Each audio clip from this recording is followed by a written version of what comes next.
Now I know everyone loves Noah from The Notebook, but let me show you how he might be one of the worst characters in the movie.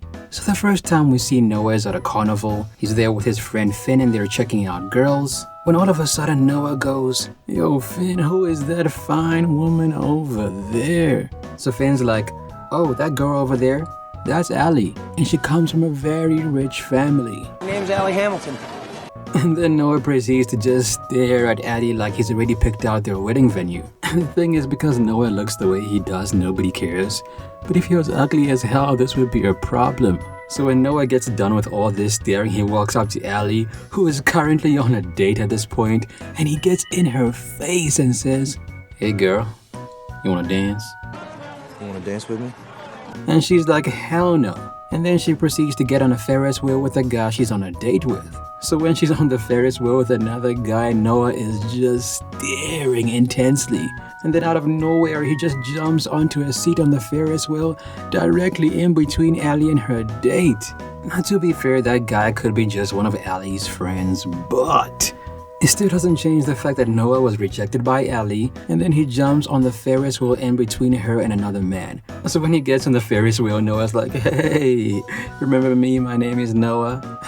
Can I take you out on a date?" I would really like to take you out. Friend! Allie then once again says no, and then Noah goes on to do one of the most manipulative things he has done so far. He hops onto a bar directly above Allie's seat, and then he's like, "Well, if you don't go out with me, then I'm going to unalive myself." Yep, I'm gonna do it right now. Well, will you go out with me? Allie goes, "What, are you crazy? What are you doing?" So then Allie, who doesn't want to be responsible for another guy dying, is like, fine, I'll go out with you, just stop doing this. Okay, fine, I'll go out with you. Now this paints Noah in a very negative light, because what if he did let go and somehow passed away? That would make Allie feel responsible for his passing, when all she was trying to do was have some fun at the carnival. So by saying yes, she technically saves his life, but at the same time it means that Noah got a date with her through manipulation, and nothing else. Okay, so Allie agrees to the date, and the next time Noah sees Allie is when she's walking down the street, and he goes up to her like, "Hey, remember me, the guy who manipulated you into a date? Hi." So Allie goes, "Of course I remember you. But when I said I was going to go out on a date with you, I was simply just trying to save your life. I didn't mean it." You remember me? And then Noah goes on to say one of the most preposterous things he's said so far. He's like, "So, what do you like? Do you like dancers? Because I can be a dancer. Do you like smart guys? Because I can be smart. In fact, if you like guys that can shoot fireballs out of their ass crack, I can be that for you. I'll be whatever you want." Right, and maybe I'm in the minority here, but one thing I've noticed is that if someone offers to change their entire personality for you, it's probably not going to be for the long term. One day they're whispering sweet nothings into your ear, getting you flowers, and saying things like, "Oh, your farts smell like roses. Do it again." And then once you get comfortable around them, their whole facade goes away. You'll be like, "Hey baby, how was your day?" "Shut up, bitch!" And then you'll be like, "Hey, what the hell has gotten into you? You never used to treat me like this." And that's because the personality they showed you initially was fake, and you can only be fake for so long before your real personality comes out. So despite seeing all of these red flags, Allie takes a liking to Noah, and she's like, "Oh, you're so dumb, hey." You're dumb. And he goes, "I can be dumb for you, because I'll do anything for you." So next time we see Noah and Allie, they're on a double date, and then they really start to hit it off. They then start talking and getting to know each other, and then Noah goes, "So, what do you like doing for fun?" I haven't seen a movie in ages. Really? Not since I was a little kid. Then Allie goes, "Oh, I like studying and doing homework and looking at cardboard pieces of paper. Basically anything boring my parents tell me to do, that's what I like." So Noah's like, "That doesn't sound like fun to me. Let me show you how to have fun. Just trying to figure out what you do for fun. Let me show you how to be free. I'm gonna rescue you." And I won't lie, this sounds awfully familiar to the Titanic, where Rose's life was very structured, she was very stuck up, and her mom controlled her entire existence. Rose, I forbid it. And then out of nowhere, Jack comes around and he's like, "Hey, you're in prison. Let me show you how to spit off of the boat." Right? That part is very similar to this movie. So Noah goes, I've got an idea. Let's lie in the middle of the road in the middle of the night where no car can see us, and let's be free. So after much hesitation, Allie agrees to this. She lays in the middle of the road with Noah, and then they almost get hit with a car. Now, this does prove that Noah can be very reckless. However, it's extremely hypocritical for me to judge this because I've done this very same move too. And the only reason I did it is because I wanted my day to feel like I was edgy and fun and not collecting Pokemon cards in huge amounts. So yes, when Noah pulled this move off, he was being extremely reckless, but I understand. So after this night, Noah and Allie are inseparable. Every time we see them, they're looking at each other with lovey-dovey eyes, hugging, kissing, and every now and then, just to show how much she loves him, Allie slaps Noah across the face. Each other every day. But aw, aren't they cute together? From the outside looking in, it seems like their love is very dysfunctional, and according to Noah, fighting is just something that they did together, and it was all perfectly normal. They were crazy about each other. Okay. Also, during one of their lovey-dovey scenes, they're at the beach together, they're having a good time, when Addie's like, look at me, I'm a bird. Ooh. So Noah goes, oh, if you're a bird, then I'm a bird too. Ooh. And as I'm watching this, I'm thinking, come on, Noah, you're making us all look bad here. I mean, what kind of guy gives up their whole personality to be with somebody? Who does that? To me, that sounds like somebody with no backbone. You're so weak. Around this time, Allie gets to meet Noah's father. Noah then gets to meet Allie's parents, and they're like, who is this broke guy you brought home? Your auntie broke, your grandma broke, your brother broke, nigga, you broke! Okay, so soon after this, Noah says to Allie, I want to show you something.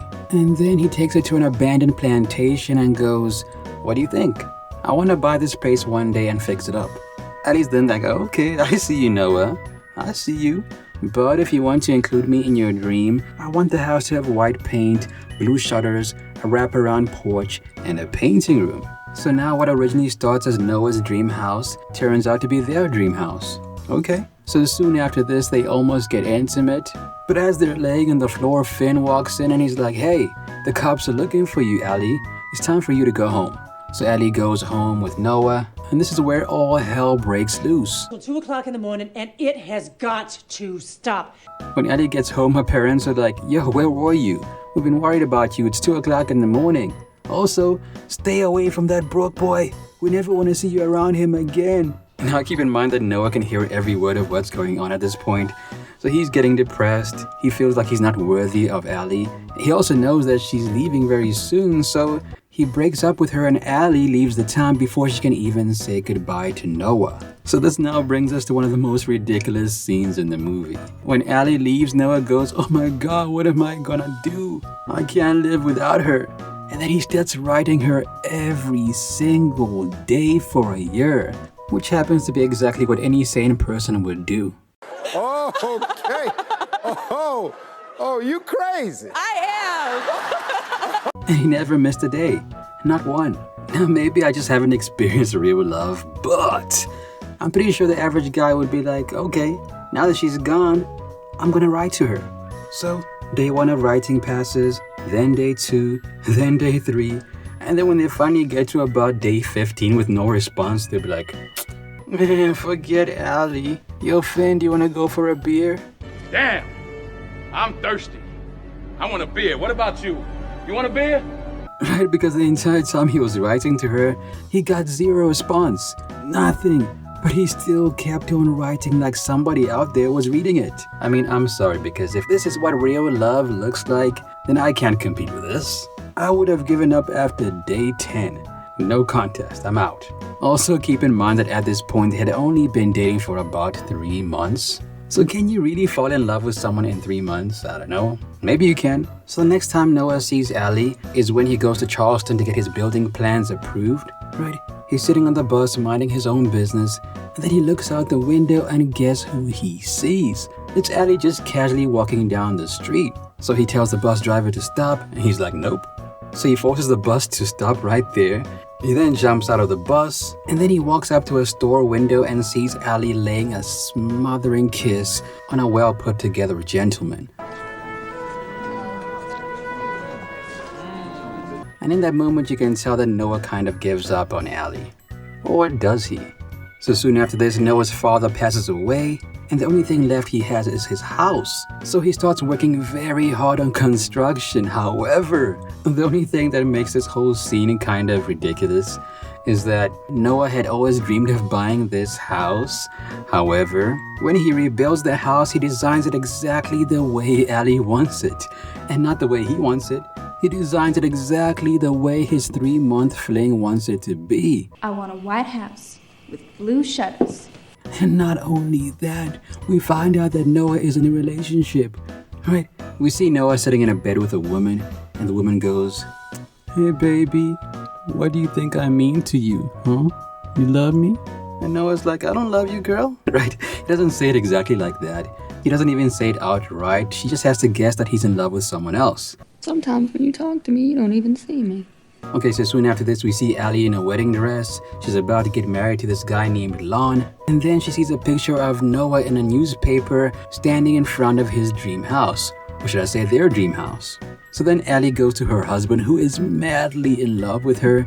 And she's like, "Baby, I really want to take a break from everything. I really want to go somewhere." So her fiance is like, "Oh, baby, do whatever you need to do. I got you." So she's like, "Thank you, baby."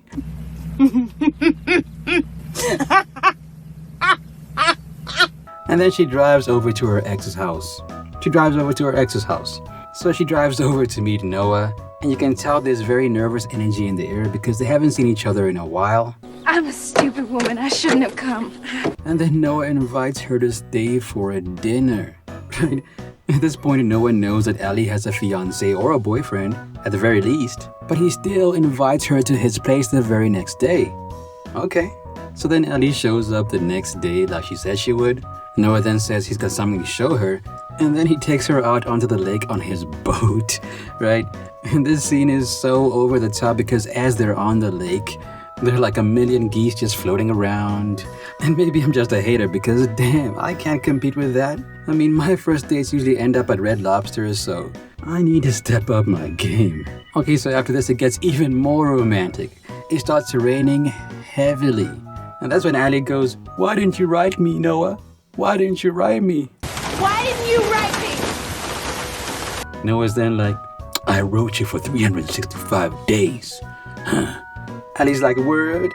Then Noah goes, "I never gave up on you, and I still haven't." And then he just kisses the engaged woman. And after this, they have intimate relations. And I'm only talking about Noah for this video, but this makes him look very questionable because he knows she's about to get married. He knows that what he's doing is wrong, but he still insists on getting back with Allie. Okay, so cool. Now remember that girl that Noah was sleeping with, Martha? Well, she shows up to Noah's house, knocks on the door, and when Noah answers the door, he's like, "Oh, shit. I forgot about you. Hey, how are you doing? Oh, and this is Allie." So Allie then just pops out of the house like, "Hey, how you doing, Martha? I just took your man, but don't you want to come in?" You want to come in? And any normal person at this point would be like, "Hell no." Oh, hell no! But Martha's like, "Yeah, I'll come in, sure." So Martha spends about the whole day there, and when she's about to leave, she talks to Noah, and then their way of saying goodbye is kissing each other on the lips. Right there. And maybe I'm just too judgmental, but how is Allie okay with that? He just kissed her on the lips, and then she drives away. Okay, so the next time Noah and Allie are in the same scene together is when Allie goes, "Noah, I have something to tell you. My fiancé is in town." So Noah goes, "So what are you gonna do?" Allie then says she doesn't know. And then Noah gets annoyed and tells her the only reason she wants to be with Lon is because he has money. Money! What are you talking? He's got a lot of money! Now I hate you, you Well, slow I hate you. bastard. And that's a bit ridiculous at this point because if Allie truly cared about money and money only, she would have never dated Noah. It was Allie's parents who wanted her to find someone with money, not her. So then Noah goes, "If you leave, then I hate you." If you leave here, I hate you. What Hey, you have if you you been leave paying here. attention to anything that's been happening? So then like 2 seconds later, Allie's like, "Peace." She then goes to meet her fiance. And for someone who just got cheated on, he's the calmest man alive, right? He's so calm. Allie then breaks up with Lon, and then she ends up back at Noah's place with all of her suitcases, and now they live happily ever after. Right? Noah essentially took Allie away from her fiancé. He built his dream house to fit Allie's specifications. And let's not forget, this is the same guy who won Allie over through manipulation. Is this his real personality, or did he change to impress Allie? I don't know. So yeah, Noah was kind of questionable, I'm not going to lie. But is he the worst? I'll leave it up to you guys to decide. So yeah, the next video I'm gonna drop is on Allie. Look out for that. And I'll see you in the next video.